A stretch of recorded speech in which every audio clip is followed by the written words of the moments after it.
Sparring means absolutely nothing, people. I wanted to make this clear to you guys. First of all, I'd like to introduce myself if you don't know me by now. My name is Eric Bradley, aka The Fight Doctor, and you're watching Master Boxing. And this is where we break the fight world down, baby, round by round. First and foremost, sparring means absolutely what it's supposed to mean. It's a session in which you learn and correct your mistakes. Mistakes being things that you don't do well, things that are your tendencies that you don't need to carry into the fight, mistakes that you make. It's set up to erase those things or minimize them so they won't be the reasons that you are in a loss. So I see a lot of people embracing the conversation, and I understand that it's just conversation, but it gets a little bit tedious when they start to weigh that and compare that to what's going to happen in the fight. And all of the guys that are out there watching this, and this means you already know sparring don't mean crap. Sparring is a lesson. You didn't start the first kindergarten when you was in kindergarten and you made all straight perfect grades. That didn't mean you were gonna graduate with honors or valedictorian. I had to use an analogy that some of you guys could understand and process. The sparring is the exact same thing. It's just the lesson. It's a pop quiz. It doesn't mean that's how you're gonna perform in the fight, and it doesn't mean that's gonna dignify who you are, and it's definitely not going to define your career. What you do in sparring, there is no sparring record, and we all must know this. So the fact that I'm hearing that Floyd Mayweather is dropping sparring partners, Manny Pacquiao is dropping Freddie Roach, Zab Judah has dropped Floyd Mayweather, these things would only be good because that means early in camp, you're exploiting your weaknesses and you're able to work on them. But now, round two. What I'm going to get into is how sparring is set up. Sparring is set up on a we want you to fail basis. Freddie Roach would pay guys $1,000 to knock Manny Pacquiao down in camp. That didn't really happen, but for the most part, coaches wanted to see their guy get handed the work whenever they are thinking and they're a little too high and mighty. So you want the guys in there that'll bring that funk to them, that'll make them realize that they're not the only dogs on the planet. Let me give you a couple of examples because some of you like to really get inside of the world of sparring. As a coach, and I was side by side with decorated guys who are in the game and going down in history. But the points are here, we're going to go over, and this is how sparring's broke down. Just say your name is John Boxing Joe. And what I wanted to do is I wanted to get you to keep your hands up and stop being counted with a right. So I'll put you in the ring with, James Boxing Joe, whoever. And they are giving you a quality round. You're coming out, you're smoking. Next thing you know, I got some reserves for you because you're looking too good in that fight. You're not working on what we planned for you to work on. So what I got to do is I got to bring in a fresh body after you put in 3 or 4 quality rounds. Your body, your oxygen levels are a little low. So now here I come in with Michael Tyson. Just say Michael Tyson is fresh. Just finished jumping rope, legs ready, just got hand wrapped. Now you got to give me 3 with Michael Tyson. Now think about this. You're exhausted. You just sprinted 200 yards in the ring with Jane or John Doe. Now you got to go in there with a fresh Michael Tyson. So the best thing that you can expect out of this sparring right now is that you can survive well. So that makes you work on your defense. He's sharp, so he's countering your jab, good and crispy, unlike John Doe could do. So now you have to keep your hands up or roll that shoulder. Each little thing that you learn in sparring elevates your boxing game to the next level in the later rounds. So that's round 2. Round 3, I'm going to give you a few examples of what happens when you got top fighters. And you got guys coming in there trying to build a name off of sparring. One of my fighters, Donnell Holmes, one of the top heavyweights coming up in the mid-2000 era. And Donnell was breaking guys off. Roy Jones is on the record on HBO calling Donnell to come out there and clean up the division. Needless to say, Donnell was a beast in that ring, and Donnell brought the funk. The only thing, he could not get the kind of money that those guys were offering when he was getting called to fight guys like Samuel Peter and everybody that was in the heavyweight division. You know, we got offers to come out to work and train with Klitschko, took those offers. Donnell didn't himself, but a couple of other heavyweights that are in my camp, which was Paul Marinaccio, super southpaw, 6'5", 245, dry.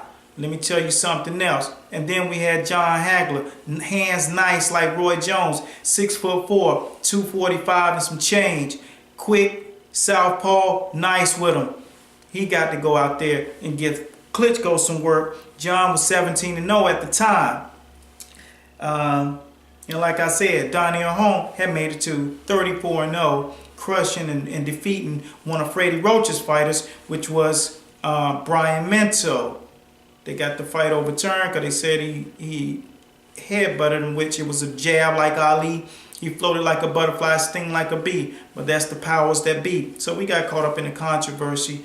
But needless to say, Donnell Holmes is the goods. Donnell was just like my man Muhammad Ali. Donnell Holmes was so good and smart and humble in the ring that when he sparred, he never put onus in sparring. All he did was work on the tricks that were necessary to make him better when he got into the fight. And when he got into the fight, he brought so much funk to Brian Mento that Chris Arreola was at ringside.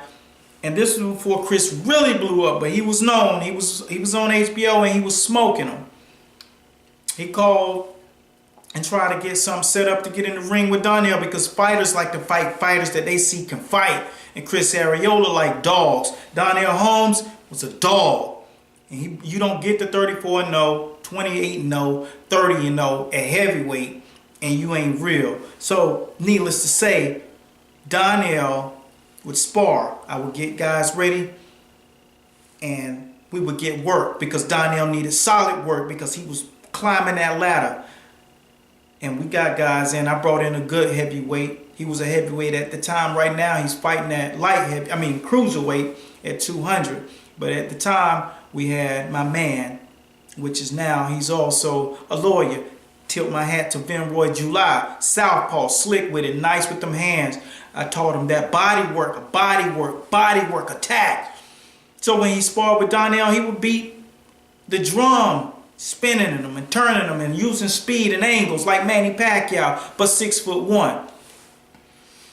He would get out of the ring and say, that dude's the WBC Intercontinental Champion. I was like, hey, he's in the ring to learn. He's not in the ring to beat you. These things are so over-glorified. Now that was round 3. We put that in the can. I wanted you guys to understand that I also had to make sure in his mindset that Vinroy understood that fighting in the sparring and fighting in the square circle when it counts is 2 different things. So he did take that with a grain of salt because right now he's like 27-1 and the guy is on top and has taken his own promotion or company up under his own banner and got to that point and also became a lawyer because we teach credentials in our camp. Be sure that you put your business ahead of your fight game because that's always first. And so, like I said before, hats off to Vinroy July. You can Google him, follow him. He's doing his thing up in Baltimore. And believe me, those boys up there bring the heat. That's the reason when Adrian Broner went over there to DC, everything got turned up. He looks a lot better because in DC, on the East Coast over here, you know, it goes down. We put in that work. And when you walk through them doors, you better believe you're going to be real when you walk out. It's baptized by fire. It ain't a game over here. especially when you're rolling and you're dealing with a fight doctor. Next thing we did is we opened up the gate to make people clear. Now we're going to go into round 4. And round 4 is really clarity. Because when these guys, like I said, my testament, the last round was about Van Roy getting in the ring with guys like Donnell. And Donnell allowing this guy to get off so he can learn how to handle and control these guys. Learning how to bring them in and tie them up without using energy. Learning how to walk them back. Using his own weight against them. Learning how to turn them and post them against the ropes. These things are learned in sparring if you are about learning and sparring, or if you're in there like one of my other fighters, Julius Fogel, and you can Google him. He was at the point, he was 17-0, and I think he was brash. He had that Roy Jones thing going on, the arrogance, but he was flashy, he was nice with his hands. You know, he could box. He used to whoop guys and, you know, sparring a lot, every time. And the one time he needed to really spar and train the most, he was fighting a fighter out of the Bahamas. And we went over there. It was an ESPN event. And he, I think, took the fight light. I was not working his corner. I did not make the trip. But needless to say, he gotten the perfect sparring partner to prep him for this fighter. And when he got in the ring with the guy in sparring, he got smoked. And he didn't like that. And, you know, if Julius, you're watching this, you remember it was 07 and the guy brought the heat.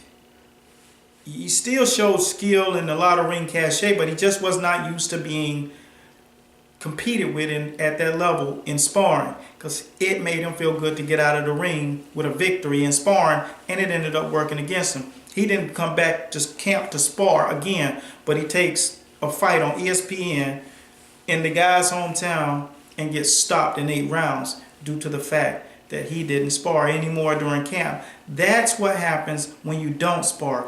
Getting smoked in sparring is a good thing. So when you see these posts going out against Floyd Mayweather and Manny Pacquiao, if they're getting smoked right now, that's a good thing, because it's not even halfway point through the camp. They got 4 full weeks left to go. And you guys out there that are really in the game and you know what it is, you know what sparring's about, you piggyback right off of these guys talking this stuff and they don't know anything about sparring. Sparring is not about being glorified. Sparring is about learning the game and the science that goes behind the game. Hasim Rockman, Brandon "The Beast" Cabell. Last story. We'll call this round 5. Brandon "The Beast" Cabell was 6'7", full Mac Daddy, bringing that thunder. Hasim Rockman, everybody know The Rock, knocked out Lennox Lewis, broke off several top fighters in his career. In Fight of the Year type fights, and brought nothing but heat with them suit makers. Let me tell you something. When you're experienced in the fight game, you know how to do things. You know how to talk guys out of their game. I would talk to Brandon Cabell, which is AKA The Beast. And he was The Beast until he was retired by Tony Thompson. Hasim Rockman mentored The Beast in that ring as they were growing up. Hasim was already in the limelight. Beast was coming up. He took him up under his wing. Used to bring the smoke to him. Smoke him in the gym during sparring. You know how Beast always told me how Hasim always got him?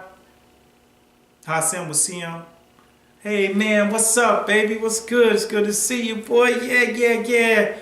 All that nice goody boy stuff. And when they got in that ring, his guard was down. Soon as they hiked the ball, Hasim brought that thunder to his chest and chin. Every time. And then Brandon Cabell started coming down to my camp. Hasim Rockman, came to get some work because he was going to fight Klitschko. And needless to say, he needed to get some quality work from a big boy. Brandon Cabell, standing 6'7", shoes off, can push 315 push-ups out in under 20 minutes. Conditioning was there. 15 rounds of sparring for breakfast. 5 miles uphill in Baltimore for lunch. That's all I gotta say. Brandon Cabell went in that ring. Saw Rock ran that same game on him. Yeah, man, what's good, baby? Everything good, Beast? Yeah. Beast got in the ring, looked across that ring. They hiked the ball. Beast brought thunder to Hasim Rockman. By the end of the 4th round, it was Hagler Hearns. They were going toe-to-toe. Everything was hard. Hasim looked at Beast after the bell rang. He said, I am Beast. You tried to get me, didn't you? And in boxing terms, that means knock me out. And Beast was like, nah, dude. In that Baltimore accent. And if you from Baltimore, you know what you sound like. I just gave you what you gave me. And that's the difference. Sparring is meant for sparring. But it can get ugly when it becomes the doghouse. That was round 5. And they called me the fight doctor. And I thank you guys for watching. Now you watched Master Boxing. This is where we break the fight world down, round by round. And if you think you're ready to get to the top, holler at your boy. That's all we make, is undefeated fighters and champions. Peace. Sparring ain't nothing. Sparring don't mean nothing.